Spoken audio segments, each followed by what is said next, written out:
झूठ बोलना कैसा है? झूठ बहुत बड़ा गुनाह है। झूठे इंसान पर अल्लाह ताला की लानत होती है।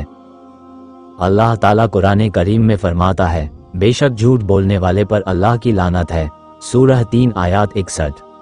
लेकिन आज हम आपको यहाँ पर झूठ के बारे में ऐसी बात बताने जा रहे हैं जो शायद आप ना जानते हो। झूठ बोलने के लिए इस्लाम में सख्ती से मना किया गया है, लेकिन कहा जाता है कि 3 मौके पर झूठ बोलना जायज़ है। अगर इंसान इन 3 मौके पर झूठ बोलता है तो उसे गुनाह नहीं मिलता है। झूठ बोलना कब और कहाँ जायज़ है? पहला है बातिल के खिलाफ जंग में। उनमें सबसे पहला नंबर है कि जंग के मौके पर झूठ बोला जा सकता है। कहा जाता है कि अगर कोई जंग के मैदान में है और अपने दुश्मनों को डराने के लिए झूठ बोलता है कि हमारी एक बड़ी फौज हमारे पीछे आ रही है, तो इस तरह का झूठ बोलना जायज़ है, क्योंकि इस झूठ से बातिल दुश्मन से जंग जीतना मकसूद है। इसीलिए जंग के दौरान बोले गए झूठ को जायज़ कहा गया है। इसी तरह बातिल दुश्मन को उलझाने के लिए भी झूठ बोलना जायज़ है। दूसरा है रिश्तेदारों के बीच सुलह कराने में। दूसरे नंबर पर आता है कि रिश्तेदारों के बीच सुलह कराने के लिए झूठ बोलना जायज़ है। अगर किसी के रिश्तेदार ने आपस में लड़ाई कर ली हो और झूठ बोलकर दोनों रिश्तेदारों के बीच सुलह हो जाती है, तो ऐसे मौके पर झूठ बोलना जायज़ है। इस झूठ से गुनाह नहीं मिलेगा। और तीसरा है शौहर और बीवी का एक दूसरे को मनाने में।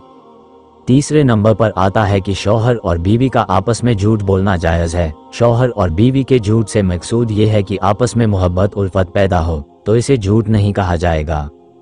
मिसाल के तौर पर शौहर अपनी बीवी से कहता है, तुम तो मेरे लिए बहुत कीमती हो, या फिर कहता हो, मेरे लिए तो तुझसे ज्यादा कोई और प्यारा नहीं है, या फिर ये कहे, मेरे लिए तो तुम ही सब औरतों से ज्यादा खूबसूरत हो।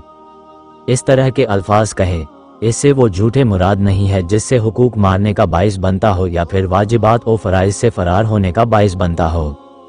इससे मुतालिक एक हदीस है जो हजरत अस्मा बिन्त यजीद रजी अल्लाह ताला अन्हा से रिवायत है। वह बयान करती है, अल्लाह के रसूल सल्लल्लाहु अलैहि वसल्लम ने इरशाद ने फरमाया, 3 जगहों के अलावा कहीं झूठ बोलना हलाल नहीं। शौहर का अपनी बीवी को राजी करने के लिए बात करे, और जंग में झूठ और लोगों में सुलह कराने के लिए झूठ बोलना। लिखा है तिर्मिजी हदीस नंबर 1939 और सुनन अबू दाऊद हदीस नंबर 4921। अल्लाह से दुआ है कि हमें दीन की सही समझ अता फरमाए। अल्लाह हमें इखलास के साथ अमल की तौफीक अता फरमाए। जब तक हमें जिंदा रखे, इस्लाम और ईमान पर रखे। खात्मा हमारा ईमान पर हो। आमीन।